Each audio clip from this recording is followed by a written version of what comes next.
So without further ado, I'd like to introduce our speakers for the day. So we have two speakers, both consultant medical oncologists. We've got Dr. Rille Pihlak from Barts and Melissa Frizziero from the Christie.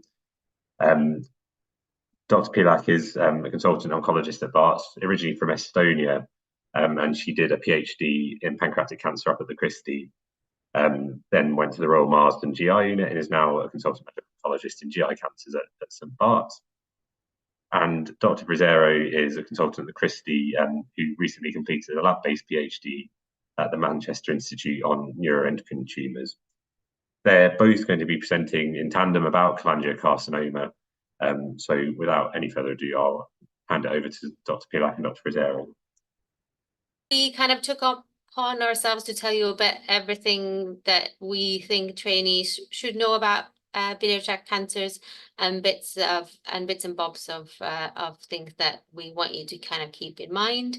It's been a very exciting couple of years for biliary tract cancers, so we're happy to kind of share some of the stuff that's new, and hopefully more news coming soon. So I'll start, and then we'll hopefully get Melissa to do some bits, and so we kind of do back to back. And as Richard said, please put your questions. Again, this is all for you.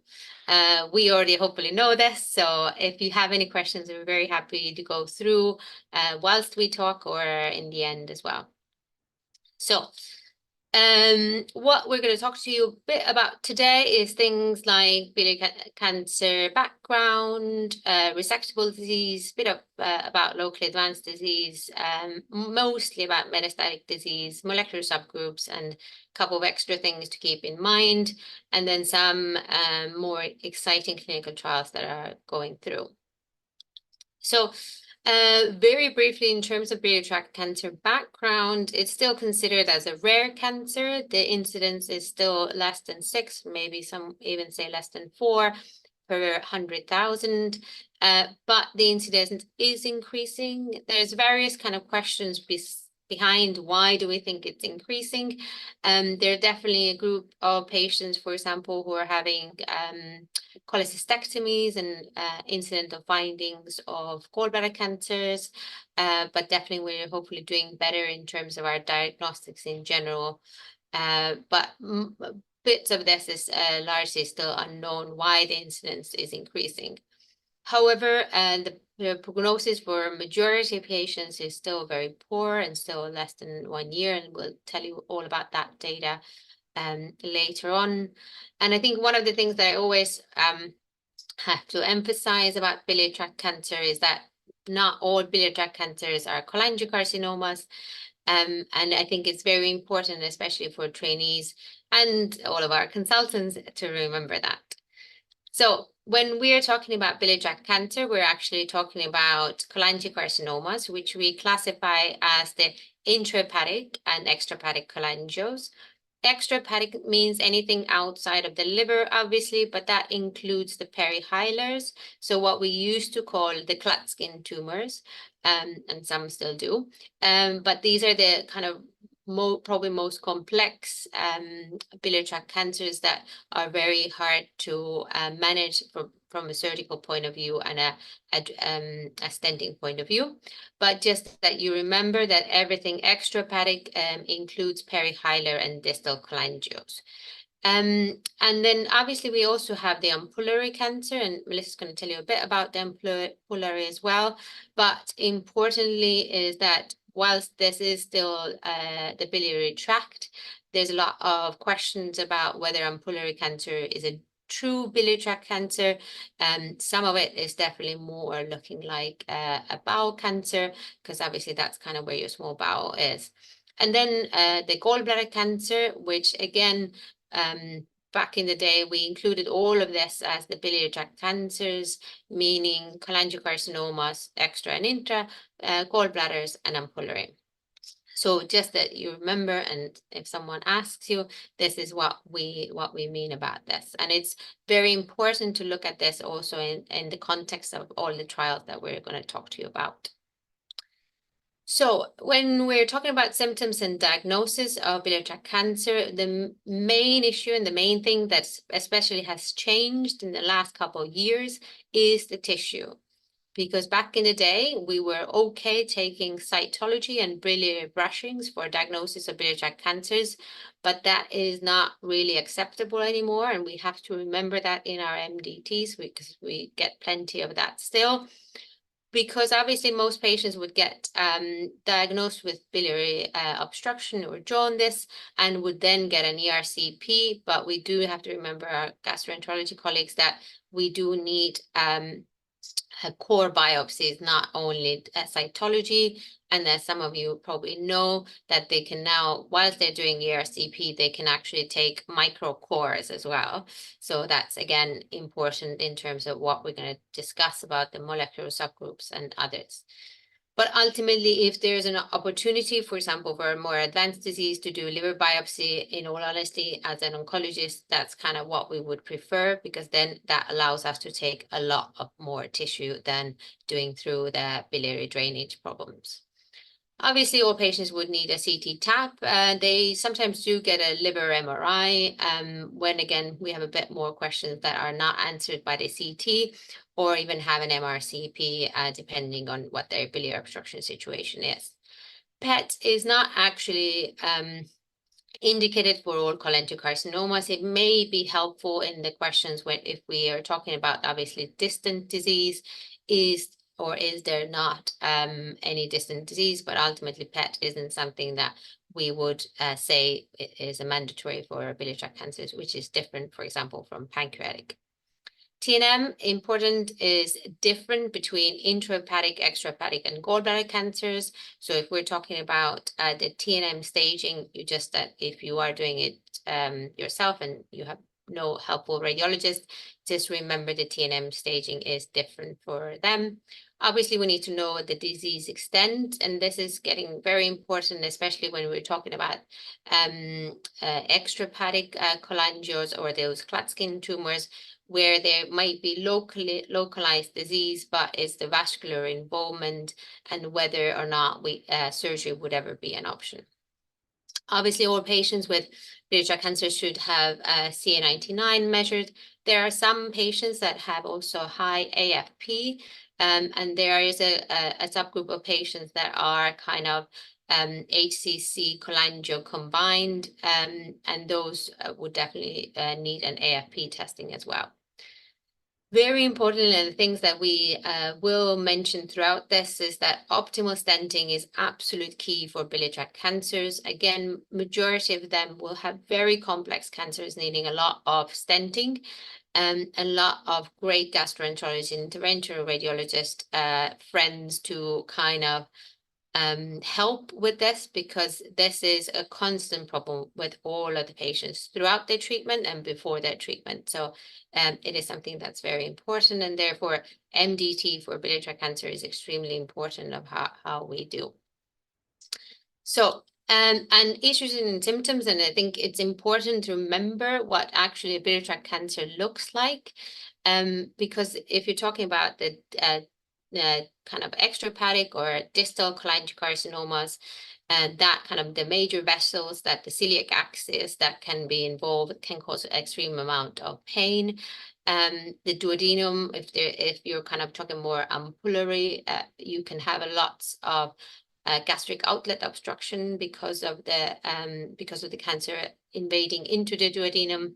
As I said, most patients would get jaundice one time or another. And there's quite a lot of pain in cholangiocarcinoma patients. The liver capsule, the celiac plexus pains, they're quite difficult to manage sometimes, and so we have to be very careful with those. Similarly, weight loss, majority of them lose weight very rapidly, and they lose their appetite, lots of fatigue and tiredness, lots of nausea and vomiting, especially weirdly the gallbladder cancers, very bad nausea and vomiting sometimes. And they can have lots of diarrhea or steatorrhea for bile acid malabsorptions and other reasons. So I'm just seeing someone someone's already asked me a question. So Paulo's asked about PET. consider PET a standard workup for a localized pancreas? Yes, is the answer. Not for cholangio. So I just actually, because I tried to do this and I'm trying to see if this actually works. I wanted to actually show you what a cholangio looks like on a scan. And I think it's really, really important to actually look at your cholangio patient scan. So this is one of my patients. One thing to note before I even start this video is that he has no fat left. So he has already lost a lot of weight.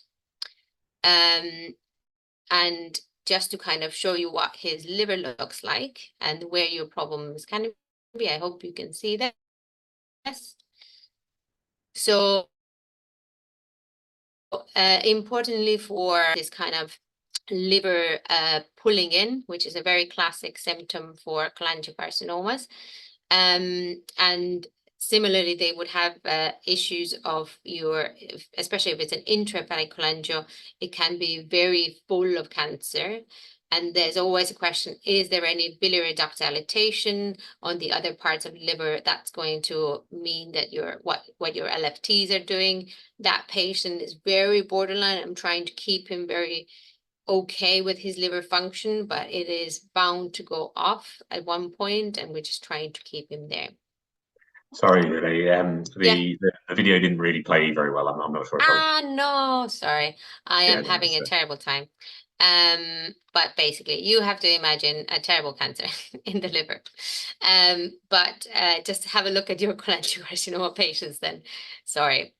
Importantly, things to say is that I also do cancer of unknown primary, and an important thing to say about intrahepatic cholangios is that they can kind of hide among the cups. So the cancer of unknown primary. So this is Alicia Conway. She looked at some of the 228 patients referred to the cup pathway at the Christie, and 72 had liver involvement. And actually, if they're not actually, it might not actually be a cup, it might be actually intrahepatic cholangio.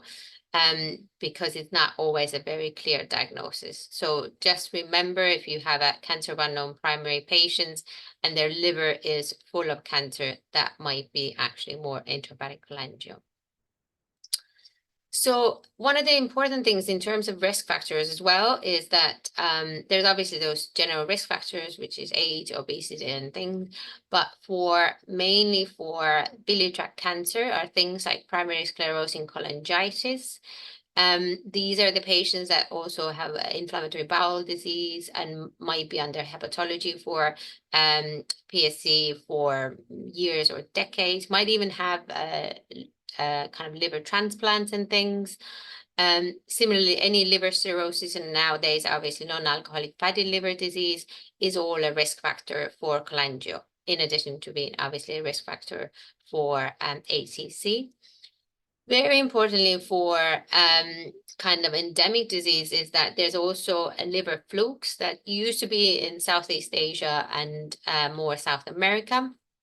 But importantly, anyone who's working in London, or especially I'm working at Barts in East London, we're seeing more of these patients who obviously they are from these kind of endemic areas, but and now now got diagnosed with cholangiocarcinomas. So their actual risk factor might be actually the liver flukes. And important, and I've had a bit of a fight with local various different referrals, is that hepatitis, both B and C, is still a risk factor also for cholangiocarcinoma, not only ACC. And that's really important when we're talking about the amount of tissue you need, is that we need to confirm that these are cholangiocarcinomas, not HCCs. So therefore, incidence difference largely between different countries, and also especially when we're talking about the UK, and different centers can be very different cholangiocarcinomas and different risk factors for them. So we're going to next, Melissa going to try to talk to you about resectable disease next. Okay, Thank you, Rille, for handing over.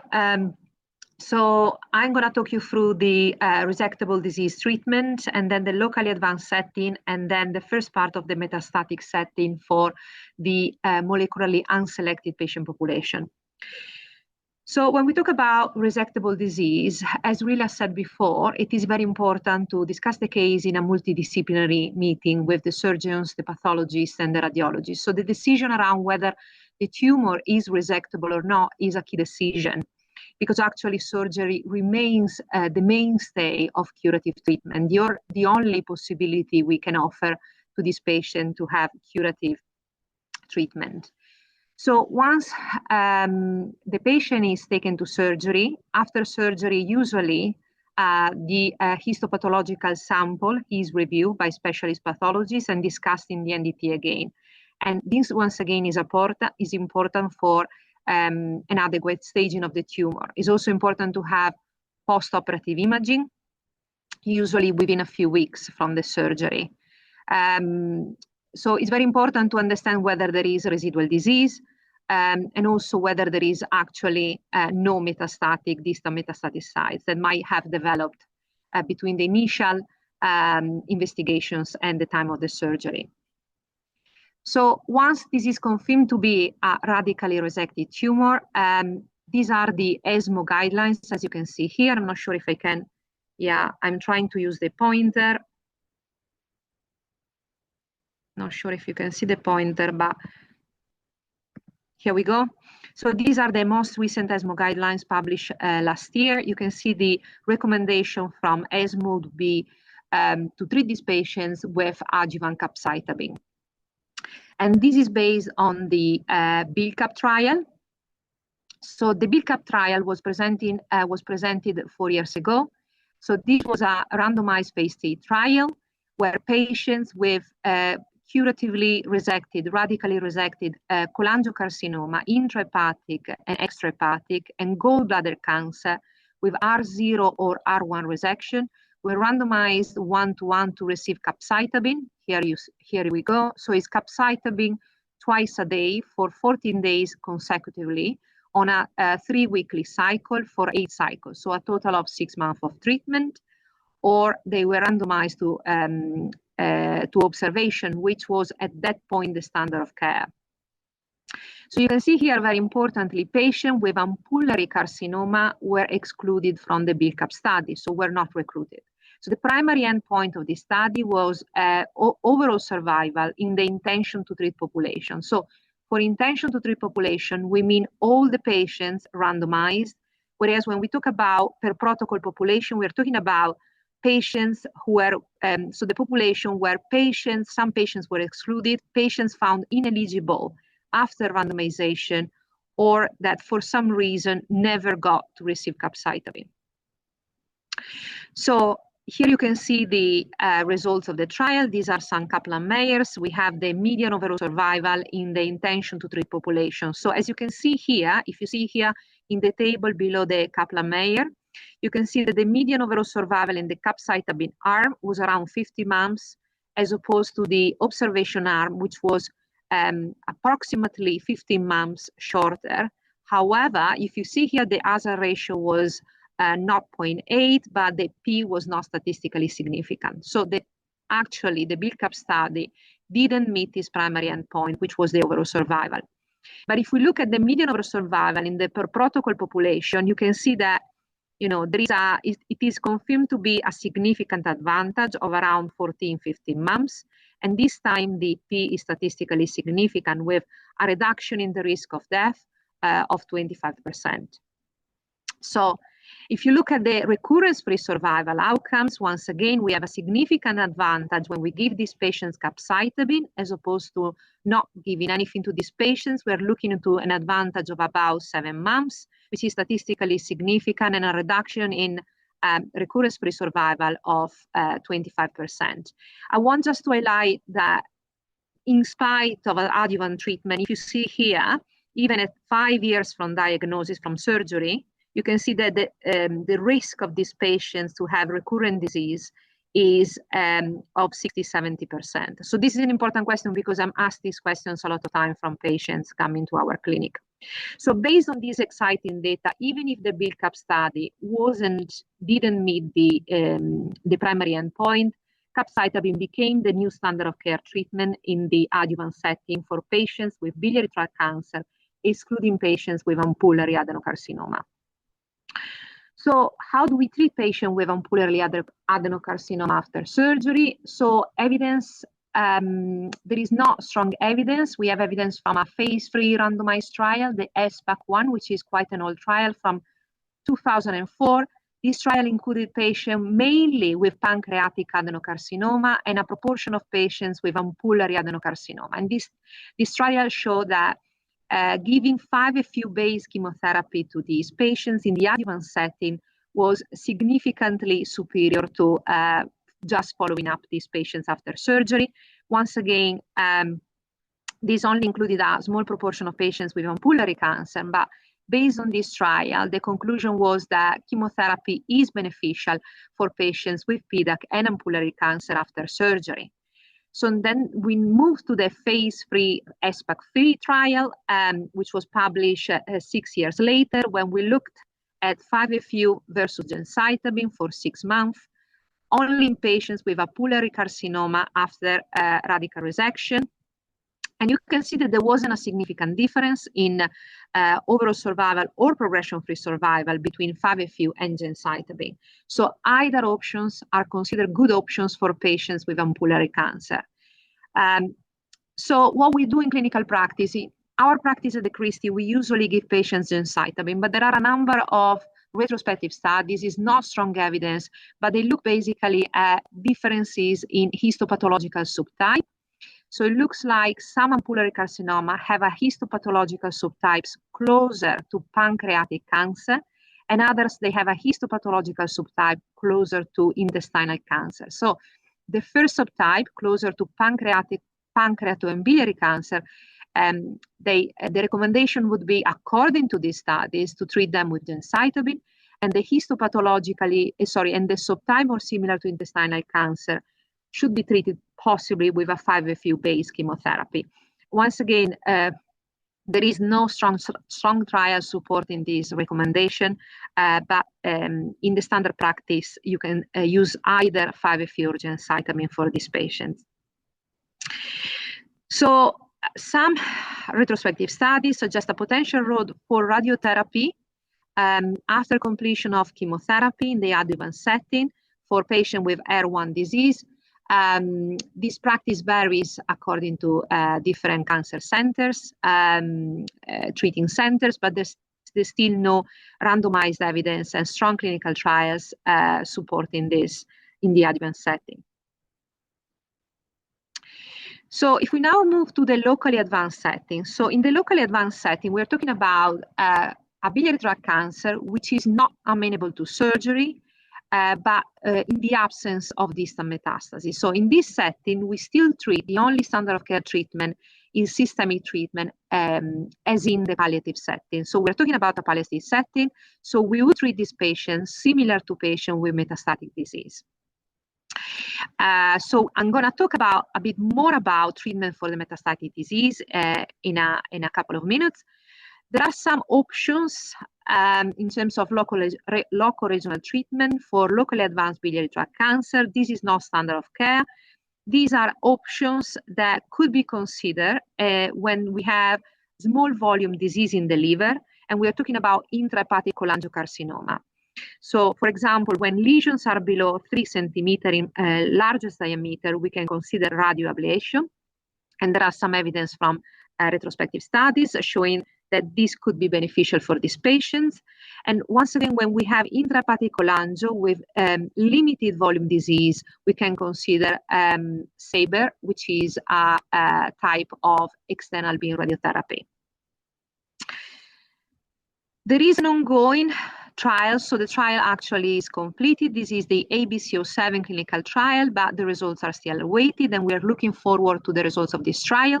This is a trial that we run at the Christie as well.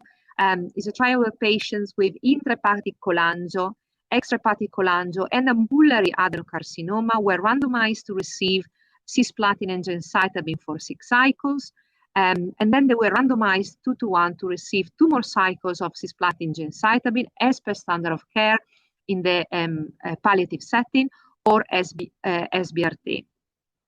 So this was a feasibility and phase 2 study, including around 100 patients. And as I said, we're looking forward to the results of this study because this might change the management of locally advanced biliary tract cancer.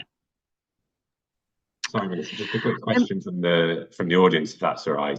Yeah. So Paolo has asked, what proportion of patients will relapse despite adjuvant capecitabine in terms of the biliary tract, the BILCLAP study population? Yeah, we can go back to here. How many patients would relapse? So if you're looking at, are we looking here? So we are looking to 60% of patients, probably 65% of patients relapsing in the capecitabine arm and around 70% of patients relapsing in the observation arm.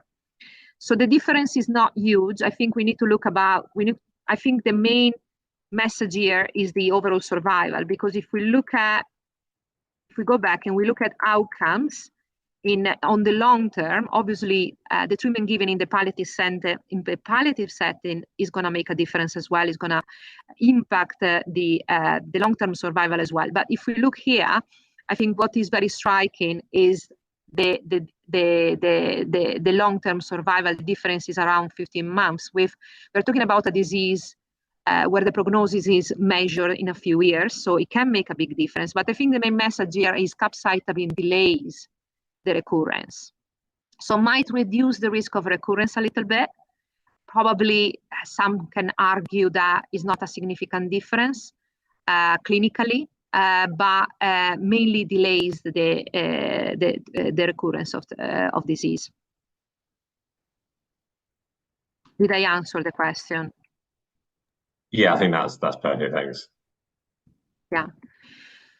So we've gone through the locally advanced setting. If we look into the metastatic setting, so we are talking about patients not amenable to surgery and with evidence of distant metastasis, distant organs. So the standard of care treatment would be cisplatin gemcitabine combination plus or minus durvalumab, which is a checkpoint inhibitor based on recent evidence from recent clinical trials. So I want to highlight here the importance of molecular profiling. The reason why I'm saying that, I want to stress what Rille discussed earlier, the importance of having tumor tissue, a biopsy, a good biopsy at diagnosis, at baseline before starting any treatment, because this can potentially inform treatment for the second line setting that Rille is going to talk to you about.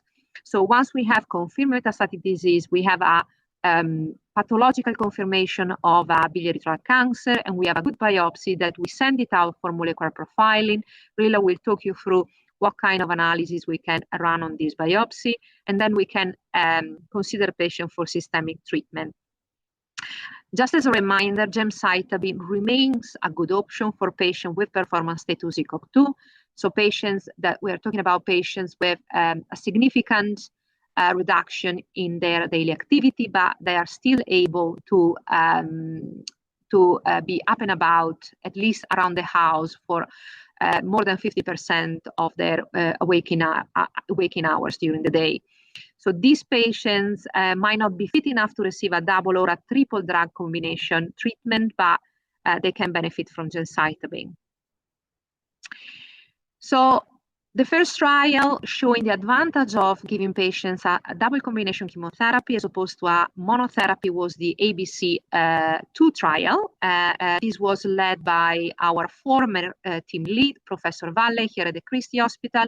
Was a multi-center trial, a large phase 3 randomized trial. You can see any biliary tract cancer with locally advanced or distant metastatic disease. They were randomized to receive cisplatin and gemcitabine.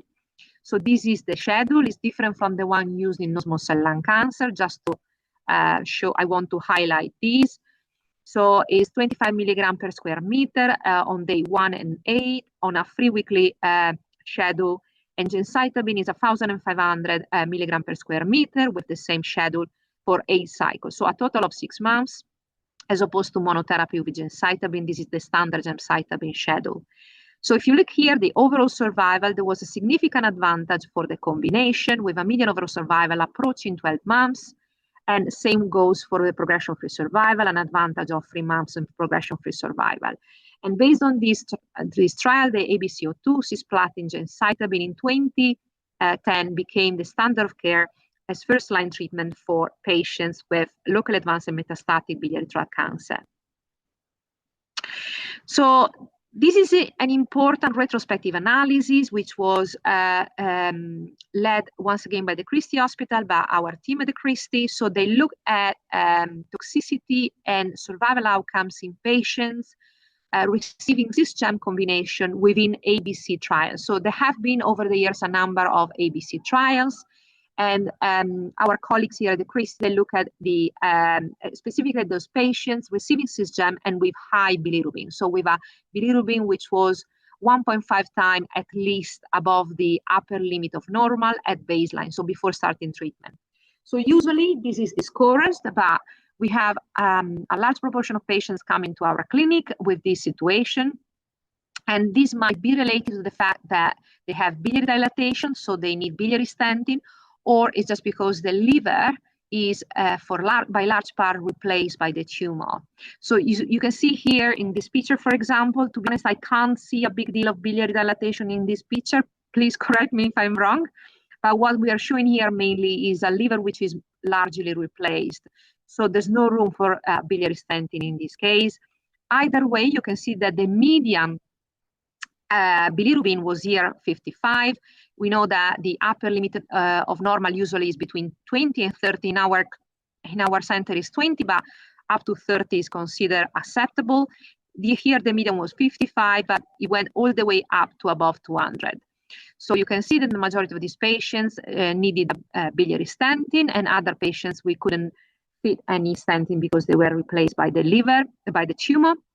And you can see that the important news is toxicity and survival outcomes were comparable to the outcomes of the ABCO2 trial. And the bilirubin normalized in the vast majority of cases during chemotherapy follow-up. So the important information here, even when the bilirubin is high, we can still give treatment to these patients. We need to be possibly, obviously, before starting treatment, we need to fit a biliary stent.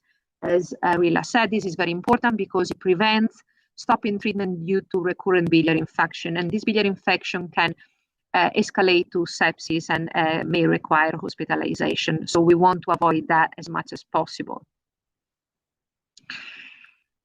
So we started talking about immunotherapy in the metastatic setting of biliary tract cancer. You know, there has been a lot of immunotherapy with checkpoint inhibitors across the board of cancers over the past decade. And there were these number of basket trials and umbrella trials where, early phase trial with checkpoint inhibitors recruiting patients with different cancer types after exhaustion of standard of care options.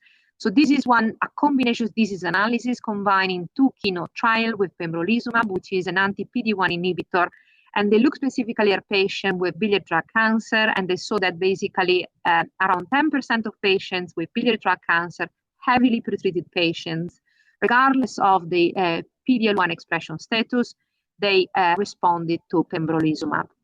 And there was also preclinical evidence that a proportion of patients with cholangiocarcinoma, they have high expression of PD-L1 and ACA class 1 molecules, MSC class 1 molecules, suggestive of immunogenicity of these cancers. So based on this preliminary evidence, they went on to design the TOPAZ-1 trial, which turned out to be a practice-changing trial. So the TOPAZ-1 was a phase 3 trial where patients with local advanced or metastatic biliary tract cancer, including intra and extrahepatic cholangiocarcinoma and gallbladder cancer. So we excluded once again patients with biliary tract carcinoma, were randomized to receive cisplatin and gemcitabine according to the same schedule as per here ABCO2 trial, and stopping after 6 months of treatment, or cisgem plus durvalumab. So durvalumab is given on day 1 of each cycle of a 3-weekly cycle at the same time as day 1 of cisgem, but then durvalumab is continued until disease progression or intolerable toxicity on a 4-weekly basis. So the primary endpoint of the trial was overall survival. I just want to highlight something here. That we see that in clinic, that patients who showed disease recurrence after surgery and adjuvant plus or minus adjuvant treatment, if they have recurred within 6 months from surgery or completion of adjuvant treatment, they are not eligible for cisgem and durvalumab. So these are the results of the TOPAZ-1 study. You can see that there was a significant advantage for the arm with durvalumab, with a median overall survival approaching 13 months, compared to a median overall survival of 11.5 months, with a hazard ratio of 0.8, meaning a reduction in risk of death of 20%, which was statistically significant. And so based on these trials, cisplatin, gemcitabine, and durvalumab has become the new standard of care treatment in the first-line setting for biliary tract cancer. And once again, we're talking about cholangiocarcinoma and gallbladder. What I want to highlight here, you can see that the curve starts splitting nicely after 6 months of treatment. And 6 months of treatment is when basically we stopped treatment in the standard of care arm. This is interesting, meaning that actually it is possible that the main advantage comes from maintenance with durvalumab. But this is a consideration for further studies. I think it's been addressed in other studies. So, sorry, Melissa, just to start in quickly, if that's right. There's a question about this trial from Karim. Although the trial excluded those who relapsed within 6 months, do you give cisgem a standard of care if they relapsed within 6 months? Yes, exactly. So there is some background noise. I apologize for that. So yes, for patient relapses within, so whoever relapsed within 6 months from surgery or completion of adjuvant, there is still cisgem available as per standard of care, absolutely. So I just wanted to show you very briefly that they looked at subgroup analysis. There were no differences in overall survival according to subgroup, like PD-L1 expression status didn't affect the outcomes, neither affect the outcomes the primary side, whether it was an extrahepatic or a gallbladder. So the safety profile was acceptable with the durvalumab. It didn't seem like the addition of durvalumab significantly impact the tolerance to treatment compared to cisgem alone. So, and this is another trial that was published last year with cisplatin, gemcitabine, and pembrolizumab. Very similar trial to TOPAZ-1, is a keynote trial. And once again, the outcomes are very similar to cisplatin, gemcitabine, and durvalumab, the TOPAZ-1 trial. And this is just to corroborate that combining cisplatin and gemcitabine with a PD-1 inhibitor is a beneficial and successful treatment for these patients. So what happens in the second line setting? So in the second line setting, we have now several options based on molecular profile, and this is why molecular profiling is key nowadays. So Rille will talk you through different genomic mutations, which are frequent in biliary tract cancer and can nowadays inform treatment for these patients after first line.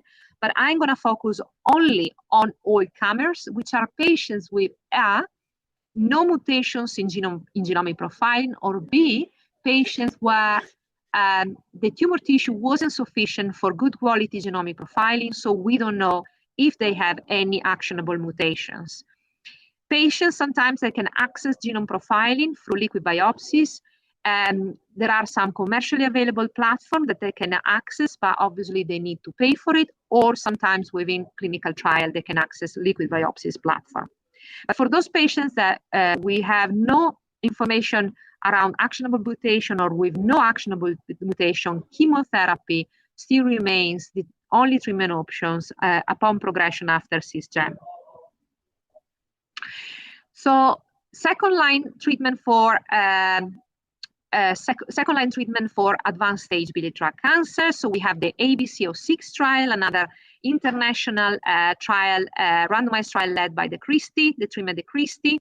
These are all biliary tract cancer patients, including ampullary tract cancer, on progression after cisgem. They were randomized to FOLFOX for 12 cycles, for up to 12 cycles, so for 6 months, versus active symptom control, focusing on pain control, pain relief, biliary stenting mainly, and nutritional support. So what we found, so there was a primary endpoint was the overall survival, and the study met the primary endpoint with an advantage for the FOLFOX arm.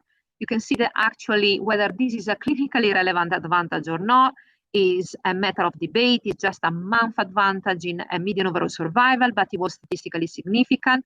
And we choose, when we have a conversation with patients about whether to give them further treatment, obviously the first thing we need to consider is their performance status.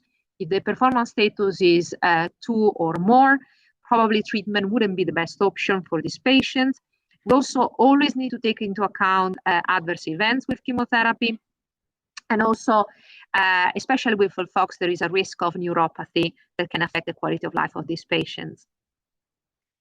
But FOLFOX is the new care in the second line for patients with no actionable mutation. Another treatment that we can consider, and in our center we give as third-line treatment, but is also a good option in second line, is FOLFIRI. And this is mainly based on a trial in an Asian population.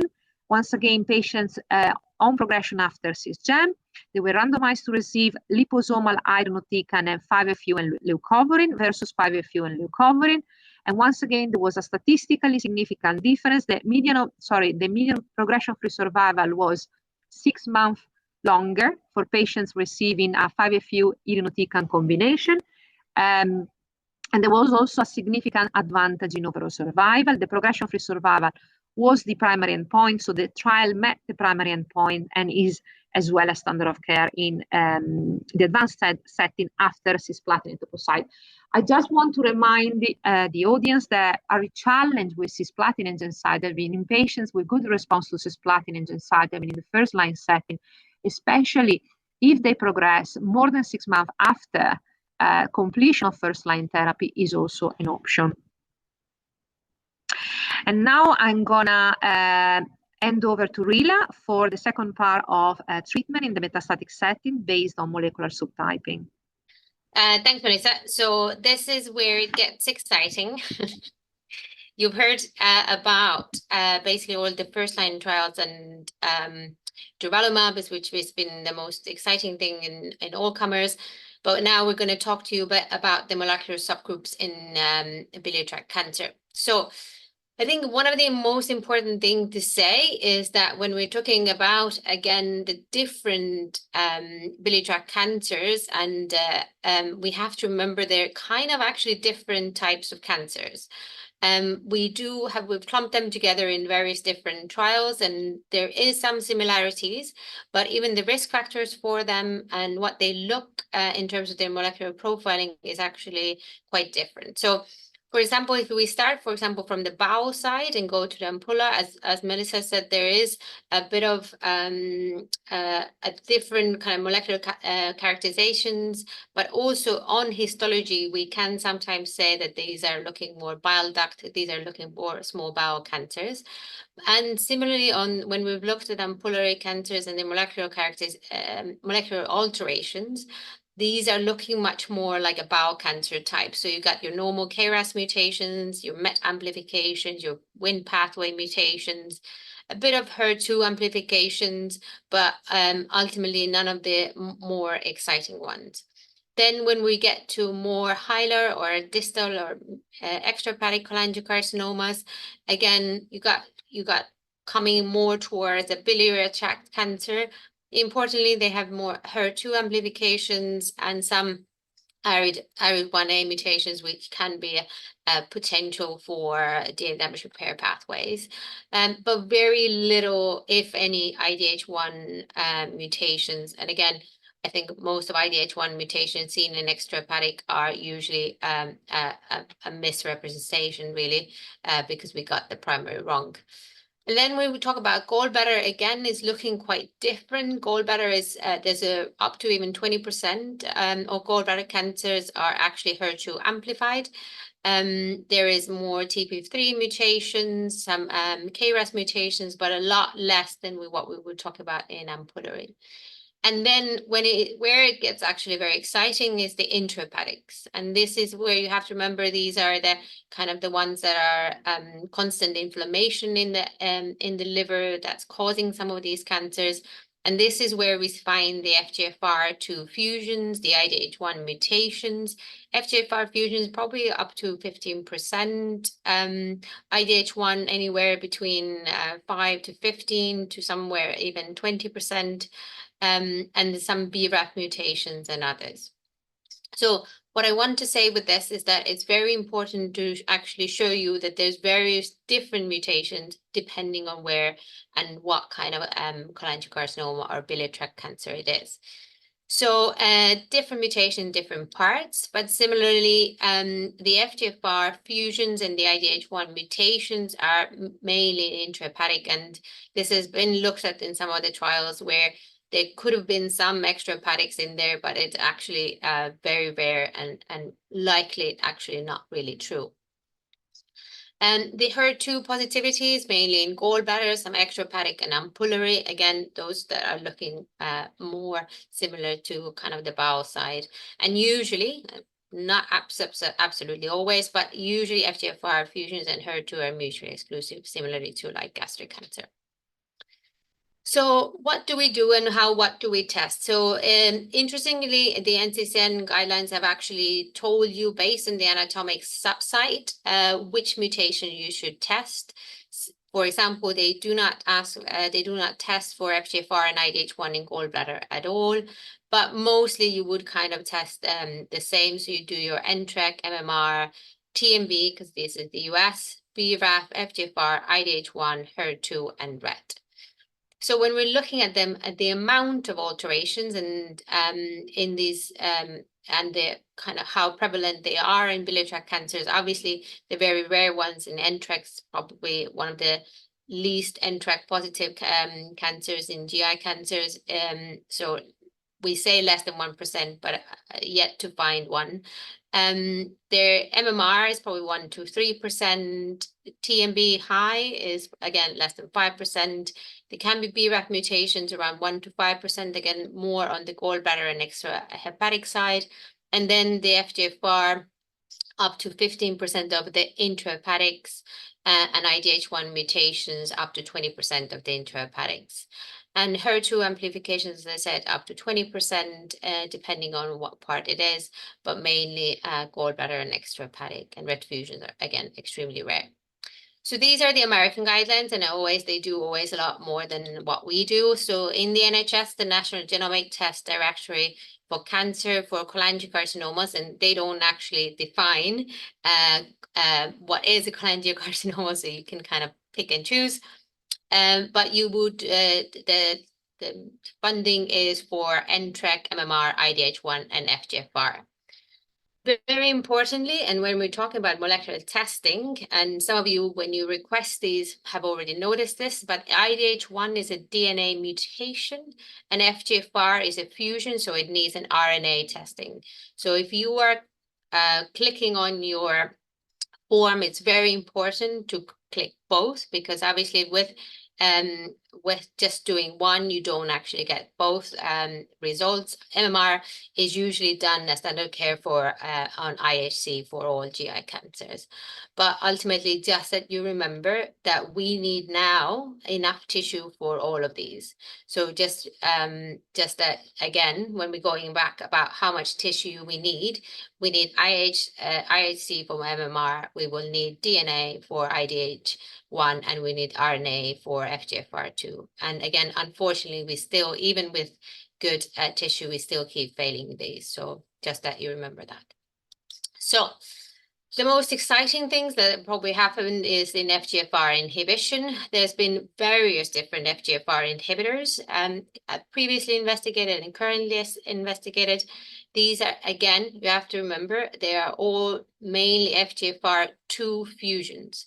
Other alterations in cholangiocarcinomas are very, very, very rare. They do exist, and I have a couple of patients with very exciting, weird fusions or other alterations, but just that you know, majority of the evidence is for FGFR2 fusions.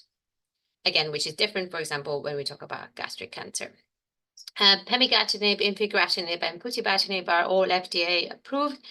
What's important about the FGFR inhibitors, and when we talk about which one you could choose if you would have to choose, is that there are various kind of which of the FGFRs, so FGFR 1 to 3 or FGFR 1 to 4, whether they are selective and reversible or selective and irreversible. So putibatinib is a more a newer than, for example, pemigatinib was the first. Therefore, we think there might be a bit more strong in inhibition because it's an irreversible inhibitor. But again, this is a very short list of what the FGFR inhibitors are currently already made. There are some very exciting FGFR2 inhibitors alone, but again, seems like they have quite a lot of very specific side effects as well. So that, again, importantly, and this is exciting news from last year, is that pemigatinib is now NICE funded for FGFR2 fusion positive cholangio in at least after 1 line of treatment. So it can be 1 or 2 lines of previous chemo. And pemigatinib is the only one that's currently NHS NICE funded. So the data for pemigatinib comes from the FIGHT 202 trial. This was an open-label, single-arm, multi-cohort phase 2 study. Included 146 patients, but 107 are the ones that we're actually interested in. These are the ones that are FGFR2 fusion or rearrangements. Importantly, before you ask, the other ones, there were FGFR mutations, and actually the results are not good, and if any results at all. So, but if you look at this beautiful plot, what you can see is that actually patients have very good responses, and these are the FGFR2 fusions or rearrangements, and majority of patients have had a response. And then what you can see that their progression-free survival, this is again second or later line cholangio, and Melissa just told you about the ABC06 trial, which again is 5 to 6 months, but overall survival, and we are talking about PFS here. So the PFS is around 6.9 months and overall survival 21 months. And this, again, you have to remember, is a single arm, non-placebo controlled trial, but this is what got the license for pemigatinib in the US and NICE and EMA. Then we go to putibatinib, and this is the Phoenix cholangiocarcinoma 2 trial. It's an, again, open label, single group, phase 2 study. Included 103 patients with FGFR2 fusions or rearrangements. And there, again, beautiful plots of majority of patients responding to treatment. Objective response around 43%, disease control 85%. Sorry, I forgot to say that. That's similar in pemigatinib. It's around 40% of objective response rate. And similarly around 70 to 80% of disease control. But so again, these are the numbers that we've never seen with cholangiocarcinoma before all of these trials. So, and similarly, the PFS is a single arm trial. So PFS 9 months, overall survival 21 months. And kind of the 9 months, and I haven't given you any data of infigratinib, which is a third one, but it's having a bit of problems with getting licensed around the world. But they everywhere when we look at single arm PFS for FGFR in second line, it's around that 7-9 months, and overall survival 21 months. Currently, putibatinib is waiting for NICE funding. We had a bit of a option for compassionate access at one point that's now kind of disappeared, but it is going through the rounds and is waiting for a decision in this year. Then a very important thing to say about FGFR inhibition and the side effects is that they're quite specific, and they are specific class effects. So one of the major worries about FGFR inhibitors is hyperphosphatemia, and all of these trials have had various levels of phosphate binders and others to actually help with this. So this is the AEs from the Phoenix cholangiocarcinoma 2 trial. So this is the futibatinib one. But so if you see hyperphosphatemia, any grade, 85%. So majority of your patients will get some sort of hyperphosphatemia. Majority grade 2, some grade 3s, and futibatinib. So if you've ever seen the trial, they had multiple levels of what you had to do with what levels of hyperphosphatemia. So this is a very specific class effect. There are some of the newer FGFR inhibitors that are trying to get away from that by inhibiting only FGFR2 because it's more related to potentially FGFR3 inhibitions, the hyperphosphatemia. But again, it's a bit of a question whether they actually will achieve that. Other class effects are things like dry eyes, dry mucous members, really dry mouth in some of the patients. Alopecia, it actually happens quite quickly, and diarrhea. And very importantly, in the NHS, you cannot prescribe pemigatinib, for example, unless they've had an ophthalmology review. So they have to see an ophthalmologist, and it's written in similarly what we do for HER2 and echocardiograms. This is ophthalmology written in every 3 months. So there's various different FGFR inhibitors trials ongoing. As I said, every a major conference you go, the most exciting things about cholangiomas is usually the new or the next FGFR inhibitor. Some have shown some amazing responses, but some quite specific side effects. So we're trying to see which of them will go to a phase 3 and will be the next. And similarly to other cancers, what's happening now is that there are many trials doing second-line FGFR inhibitors, or even third-line, meaning that, for example, patients who progressed on pemigatinib or futibatinib will go on a second-line FGFR, more selective FGFR inhibitors, and many of those trials are currently ongoing. So it's going to be hopefully a kind of multiple levels of FGFR inhibition in those patients. IDH1 inhibition is another very exciting thing that happened in cholangiocarcinomas. As I said, in intrahepatic, it's around 10 to 20%. And we now have an IDH1 inhibitor called ivosidenib. And this came from the Clarity trial, which was presented in 2020. It was presented in 2019, published in 2020. And this was a multi-center randomized double-blind placebo-controlled phase 3 study. And it's very important to remember that it was a double-blind placebo-controlled phase 3 because that's where our problems come from. And it included 187 patients, all had to have an IDH1 mutation. It was 2-to-1 randomization and a crossover. So in terms of treatment duration, actually the median duration was not very long, but there was a big tail of patients who actually continued for a long time. And you can see the best patient even up to 3 years. So importantly, as of a month ago, ivosidenib is now NICE funded for IDH1 mutant cholangiocarcinomas, and similarly to FGFR inhibitors, they've had to have at least 1 line of previous chemotherapy. So it's second or later lines. The PFS is quite an interesting one for ivosidenib. If you look at the data, so the PFS for ivosidenib is 2.7 and for placebo 1.4 months. So it's not a massive difference, but again, it is an important one because again, we have to remember these are second or later line patients on cholangiocarcinoma.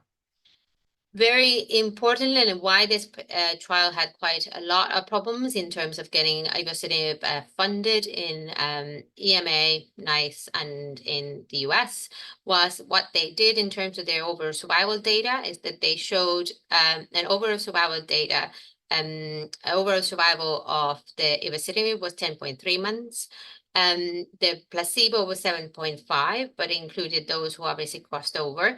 And then they did this kind of adjusted placebo where they showed a 5-month difference between the overall survival and this adjusted placebo. So if you ask what it is a statistical model where you use, which is called the rank preserving structural failure time model to adjust for crossover. So basically they did, it is a model to say what would have happened to those patients if they would have not crossed over. And it assumes, but basically that the effect is the same. It doesn't matter when you receive the treatment. So, but that actually caused the problem in the pharma company quite a lot of problems in terms of getting this license, but and it took quite a long time to get it licensed. But ultimately, if you look at that, there is a 5-month difference in the overall survival. MMR deficiency is around 1 to 3% of all bile duct cancers. And Melissa showed you one part of the Keynote 1580 study, but this also had a cohort of previously treated advanced MMR deficient non-colorectal cancers and included a group of patients with biliary tract cancers. This was 22 patients with MMR deficient, and their objective response rate was 40%. Complete response 13% and 27% partial response, and overall survival. Again, this is second or later line. This is a 19 months overall survival difference for MMR deficient cholangiocarcinoma. Some of you might have remembered that during COVID times, we had any upper GI cancer, including HPV cancers, if they're MMR deficient, could have had nivolumab as first-line treatment for any MMR deficient upper GI cancers, including cholangios. This is now stopped as of September. Unfortunately, we were all a bit heartbroken. But at the moment, therefore, for MMR deficient cholangios, you only have second line. So pembrolizumab is a nice funded for second-line MMR deficient cholangio, but we don't have the first-line ones anymore. But this is basically where the evidence is from the 22 patients from the Keynote 158 cohort K. HER2 positivity, as I said, has been quite interesting. There's been actually quite a few of different trials, including various different GI cancers with HER2 positivity, from Herceptin to others. But the Destiny Pan-Tumor02 phase 2 trial is the most recent and probably the most exciting one. He had 41 patients with biliary tract cancer and had a special cohort for biliary tract cancer. 30% were after first line, another quarter after second line. So what this showed, and again, this is 41 patients, but in the IHC 3+ HER2 positive patients, the overall survival was 12.4 months. So again, it's another group of patients where we have quite exciting overall survival of almost a year in second or third line biliary tract cancers. This is not currently NHS funded. There is, as you probably know, trastuzumab deruxtecan is going through various funding things for different cancers. It has some already for breast and others. But it's not currently NHS funded, but it is going through it, and we will see what happens in the next year. At the moment, just that you know, there is a potential for HER2 targeted treatment, not just trastuzumab deruxtecan, but others, through the Determine or the Target National Trial for any HER2 positive cancers. And then importantly, because the Americans go on and on about it and they test for it, there's also some data about the BRAF V600E mutant cholangiocarcinomas. This again comes from a small trial called the ROAR phase 2 trial, which included other cancers, but had a bit of a subgroup of biliary tract cancers, had 43 patients with biliary tract cancer, overall survival of 13.5 months, response rate of 51%. Again, not currently NHS funded, but had some really beautiful responses for BRAF mutant. They haven't actually shown specifically for biliary tract cancer in terms of the overall survival, Kaplan-Meier's, but response rates were actually really beautiful in terms of 51 overall survival. Overall response rate for biliary tract is pretty amazing. So again, this is possible access through the Determine or Target National Trial, which has that but in America, they are doing it and giving it for BRAF mutant biliary tract cancers. And then there are other very rare alterations like NTRK and RET, again, extremely rare. There's been others where we looked at like RNF43. Some of you might remember that story. Again, at the moment, we don't know if it doesn't seem to be that important mutation, at least for the first trials. But just that you remember, this is kind of more exciting of different mutations in biliary tract cancers. Oh, I finally got some pictures for you because whilst Melissa was talking, I was screenshotting these. Basically, just to kind of show you what biliary tract cancers look like, and this is the classic intrahepatic kind of going into the liver. So if you ever see this is classic cholangiocarcinoma. You can see some biliary duct dilatation in this part of the liver, potentially maybe here, but you can see the massive, and this is an 18.6 centimeter tumor. And this patient is currently having treatment with Gemcis Durva, and I'm just holding my breath that he gets somewhere through this. And similarly, when we're talking about biliary stenting and things, what Melissa was telling you about, for example, this part of the liver is completely out, but you can see that some biliary dilatation in the other parts of the liver. So this is a patient whose biliary started going off very quickly and actually managed to have a PTC and very good biliary stenting through and managed to get back to treatment. So again, just please always look at your biliary tract cancer patients and their scans. So a couple of things that I wanted to tell you, just kind of the last things, and Melissa's going to tell you a bit about the trials, but stenting. In any advanced biliary tract cancer is metal stents only. There is no such thing as plastic stents for biliary tract cancer. You will get into problem very quickly. And you will need constant issues. Even with metals, you have constant issues. The stents get blocked. The bile gets building up, needs kind of restenting, stenting reviews. And biliary sepsis is an emergency. So please always be very careful with it. Patients usually can be covered with things like ursodeoxycholic acid. Not great evidence for it, but can be given to kind of loosen up the bile a bit. And ciprofloxacin is usually the antibiotic of choice. But weight loss, appetite loss, they will need dietitians very quickly. So please to look after these patients and make sure that they're getting their nutritional supplements.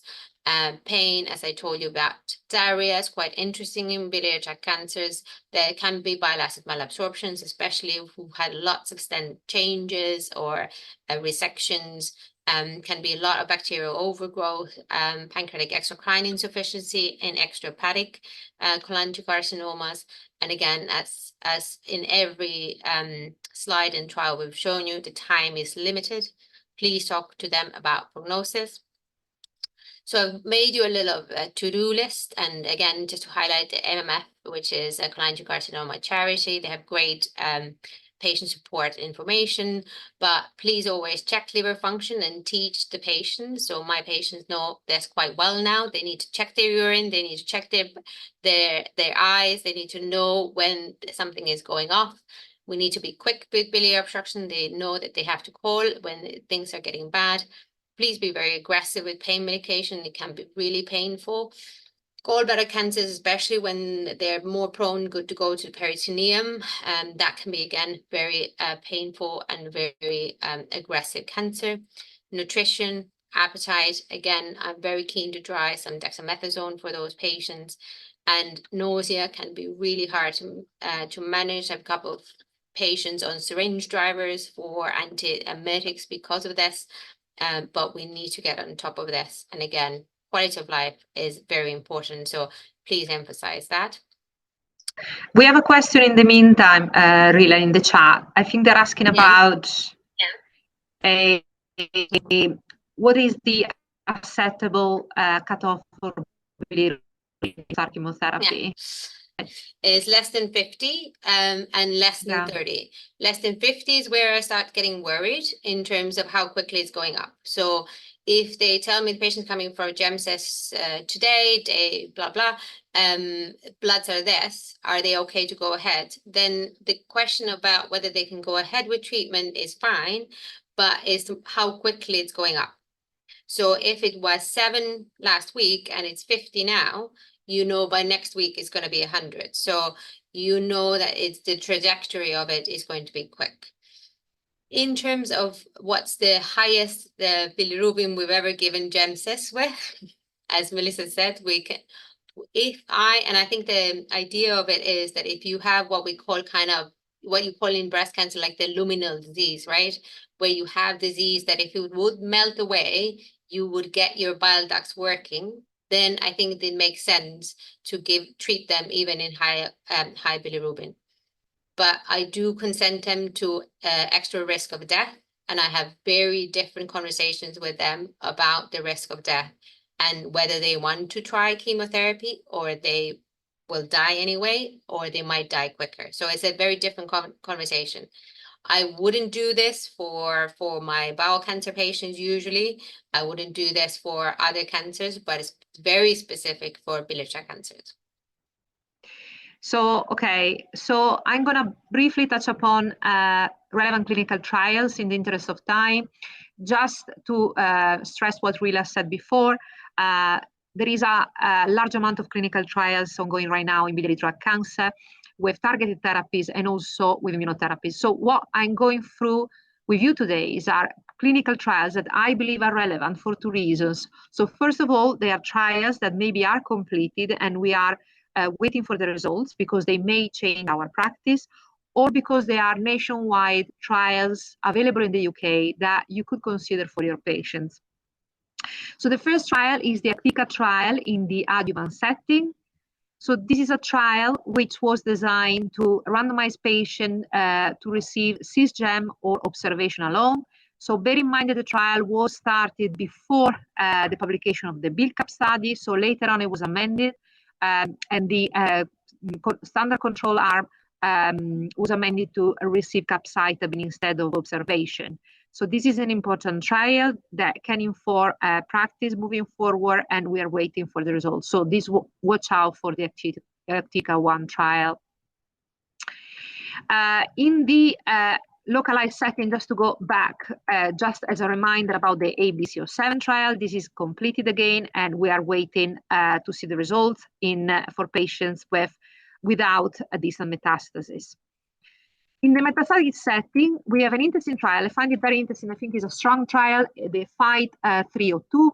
So these are patients in the first-line setting with cholangiocarcinoma and with FGFR2 rearrangement. So please note that a lot of trials right now, they recruit patients with an already known actionable mutation. So they do not profile the patients as part of the trial, but they want patients where we already know that there is an actionable mutation of interest. So these patients that might have knowledge, we might have knowledge of this mutation, they're randomized to pemigatinib or cisgem in the first-line setting, only cholangiocarcinoma, and once again, patients must have relapsed, if they had adjuvant treatment before, must have relapsed more than 6 months from completion of the treatment or surgery.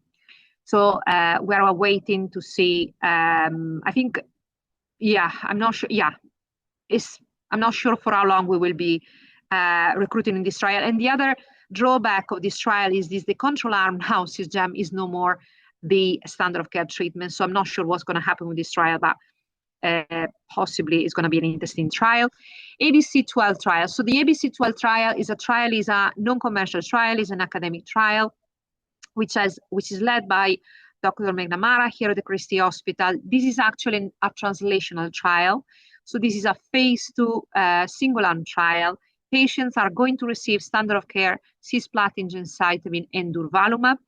So the difference is that we are going to take stool sample and saliva sample for biomarker analysis at baseline and at 18 weeks from the start of treatment. And we're going to look at biomarkers in the microbiome that can predict response to treatment with cisgem and durvalumab at 18 weeks.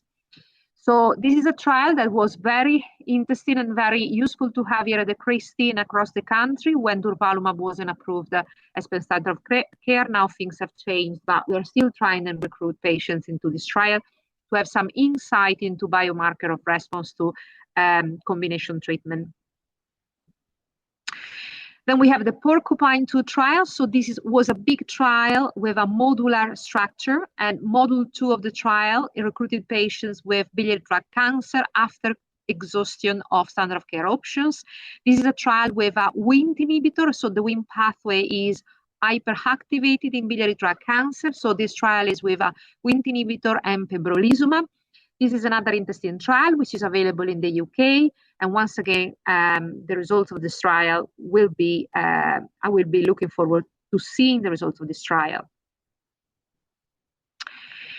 Then we're going to go into the Gemini trial. So this is a trial, once again, with different modules and cohorts. So this is the hepatobiliary cohort of the trial, recruiting patients with ACC and biliary tract cancer. Actually, this is patients in any line of treatment, molecularly unselected, and they were randomized to, and they are assigned, not randomized, but assigned to receive different treatments with immunotherapy using bispecific antibody against different immune checkpoints in combination with standard of care treatment, including bevacizumab and lenvatinib, which are standard of care for ACC, and cisgem, standard of care for biliary tract cancer. So this is an interesting trial. And then finally, I'm going to mention the Determine trial. Rille, rightly so, also talked about the Target National trial. So these are very similar trials.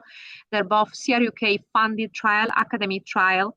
They are led by the team at the Christie, the early phase trial team at the Christie, both of these trials, and they're run across the country. So in both cases, you have patients with advanced solid cancers that they have progressed after standard of care options, and they have tissue available for molecular profiling, or they undergo cfDNA mutation profiling using genomic multi-gene platforms. So these patients are then assigned to matched treatment based on the actionable mutation. And you can see here, for example, we can have some patients with gallbladder cancer of extrahepatic cholangiocarcinoma that potentially with HER2 mutation or amplification, they can go on and receive a combination with HER2 inhibitors, or even patients with biliary tract cancer and BRAF mutation, or TMB high and MSI high. So there are some treatment options here for patients with biliary tract cancer as well, and actionable mutations of interest. And very similar is the Target National trial with slightly different mutations that are looked at. So this is to conclude with the most relevant trial out available now, or you need to watch out for. I just want to stress something that Rille brought up before. So it's very sometimes frustrating because we triage the patients before they come to clinic, we screen them, and we potentially assign treatment for those patients before seeing them. And we think about, the triple drug combination for biliary tract cancer, or I don't know, we have like the Primus trial in pancreatic cancer, but then when we see these patients in clinic, in a lot of times, they're not fit enough for treatment. So it's very useful to have all of these options available on the table, but we need to optimize the general condition of the patient. As Rille said, palliative care is very important as much as biliary stenting as well. So I'm going to stop sharing my slides, and I'm not sure if we have any time left for further questions. So I think during the chat, I think we did cover it something. There was a question about liquid biopsies and the role of those in diagnosis, obviously in difficult. So diagnosis, wise, so I think liquid biopsy question is a bit different in terms of diagnosis versus when we talk about molecular profiling. In terms of molecular testing. Yeah, just to say that there is a national trial led by the Marsden and Imperial looking at liquid biopsies in addition to radiology and a failed histology to aid actual histological diagnosis or actual diagnosis of cholangiocarcinomas. So that's kind of the diagnostic part. And then obviously molecular profiling. The problem, again, importantly to say about molecular profiling and ctDNA is that the FGFR2 fusions are still a bit problematic to do on ctDNA. So obviously, even if we could, you might not get enough ctDNA to do the testing, or it fails the FGFR fusion testing, which is important. So we would still love the tissue as long as the test gets better. The other question I had is, in terms of your sort of molecular driven cancers, the FGFR fusions and IDH and things, is there any sort of data about how well or less well they respond to chemotherapy and immunotherapy? Obviously, I know in lung cancer they have different. There's not great evidence because obviously, as Melissa said, there has not been head-to-head between the standard chemo versus the targeted treatment. and even in second line. But actually, there was a bit of anecdotal data about FGFR fusion positive patients being potentially better patients in terms of their overall survival and whether they are potentially would live longer anyway. But there's been some data about that. It doesn't actually really add up. It's all quite anecdotal. The IDH1 definitely isn't the better group because their PFS is still quite poor. So, and again, it sometimes plays around where from the cancer is from rather than the mutation itself. And in terms of responses to chemotherapy, are they similar? Do we know? Or? Probably similar because again, we don't really have any evidence to say that they are different. There's always been a bit of thinking whether they would either respond not better in terms of response rate, but respond longer. But again, we don't really know that. I don't think we have any evidence for that. Yeah. I guess sometimes the response rates are not the best way to measure the benefit of the treatment, especially when we are talking about the palliative setting, right? It doesn't mean that better response, because we're talking about best response, which is the best response achieved throughout treatment. It doesn't mean that it translates to a longer survival benefit. So when we are talking about especially palliative treatment, we are more interested in looking at long-term survival. Yeah. But yeah, the comparison is not there, so it's very difficult to say, right? Yeah. And even if you look at the intrahepatic cholangiomas, I mean, yes, we talk about amazing subgroups, but there's the big subgroup of having no alterations. So, and if anything, the problem with them is more anatomical sometimes rather than the treatment that they're having. Yeah. Okay, no, thanks for that. That's really helpful. There's no further questions in the chat, and I think we're running to time now. So I think we'll call that wrap that up. But thank you so much, both of you, for talking on biliary tract cancers. I apologise that all of the advertising said about cholangiocarcinoma, and then about 2 slides in, you said they're not all cholangiocarcinoma. So that's a learning point for me. We tried.